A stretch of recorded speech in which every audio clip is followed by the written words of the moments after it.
हरियाणा के लोकसभा चुनाव परिणाम ने सत्तारूढ़ भारतीय जनता पार्टी को जबरदस्त झटका दिया है। 2019 में सभी 10 सीटें जीतकर क्लीन स्वीप करने वाली बीजेपी इस बार करनाल लोकसभा सीट को छोड़कर बाकी की सभी सीटों पर संघर्ष करती नजर आई।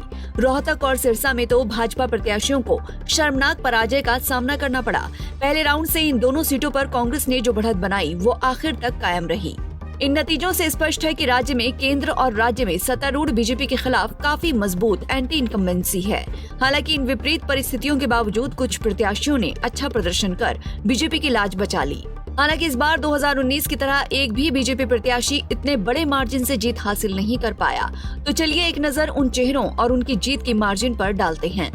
मनोहर लाल खट्टर, करनाल। हरियाणा में इस बार भी बीजेपी को सबसे बड़ी जीत करनाल लोकसभा सीट से ही मिली। हालांकि 2019 के मार्जिन के सामने ये कुछ भी नहीं है।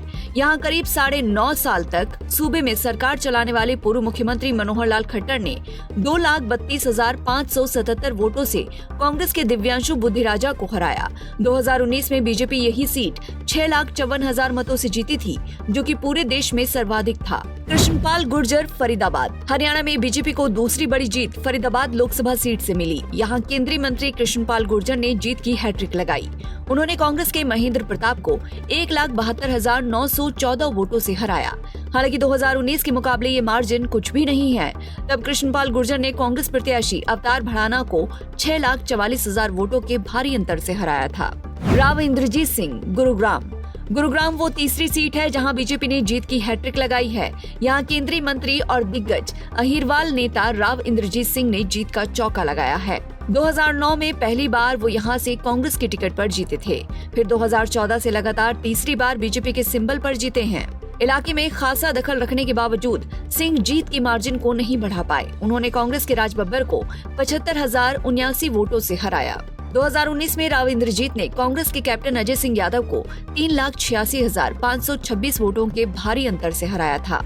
धर्मवीर सिंह, भिवानी, महेंद्रगढ़। पूर्व मुख्यमंत्री और कद्दावर जाट नेता चौधरी बंसीलाल का गढ़ माने जाने वाले भिवानी महेंद्रगढ़ में बीजेपी तीसरी बार भी कमल खिलाने में कामयाब रही। इस बार कांग्रेस ने 2 बार के विजेता चौधरी धर्मवीर सिंह को घेरने के लिए अहीर प्रत्याशी रावदान सिंह को मैदान में उतारा था, लेकिन धर्मवीर अपनी सीट बचाने में कामयाब रहे। उन्होंने दान सिंह को 41,510 वोटों से हराया। धर्मवीर सिंह ने पिछली बार बंसीलाल की पोती श्रुति चौधरी को 4,44,463 वोटों से हराया था। नवीन जिंदल, कुरुक्षेत्र। धर्मनगरी कुरुक्षेत्र वो 5वीं सीट है जिस पर भारतीय जनता पार्टी ने जीत की हैट्रिक लगाई है। हालांकि इस सीट पर शुरू में इंडिया गठबंधन के प्रत्याशी सुशील गुप्ता आगे दिख रहे थे, लेकिन कांग्रेस से बीजेपी में आए नवीन जिंदल ने अंत में गेम पलट दिया और 29,021 वोटों से इंडिया प्रत्याशी सुशील गुप्ता को हरा दिया। 2019 में मौजूदा मुख्यमंत्री नायब सिंह सैनी ने बतौर बीजेपी प्रत्याशी यहां से 3 लाख से अधिक मतों से जीत हासिल की थी। बता दें कि बीजेपी को इस बार वोटिंग प्रतिशत में भी तगड़ा नुकसान हुआ है। 2019 में 58% से अधिक वोट हासिल करने वाली बीजेपी इस बार 46% ही पा सकी। 3 से 4 माह बाद होने जा रहे विधानसभा चुनाव के लिए ये निश्चित तौर पर बीजेपी के लिए खतरे की घंटी है। Bureau report, Punjab Kesari TV. हमसे जुड़े रहने के लिए हमारे YouTube चैनल को सब्सक्राइब करें और नई वीडियो की नोटिफिकेशन के लिए बेल आइकॉन को दबाएं। अगर आप ये वीडियो Facebook पर देख रहे हैं तो लाइक जरूर करें और ज्यादा से ज्यादा शेयर करें। धन्यवाद।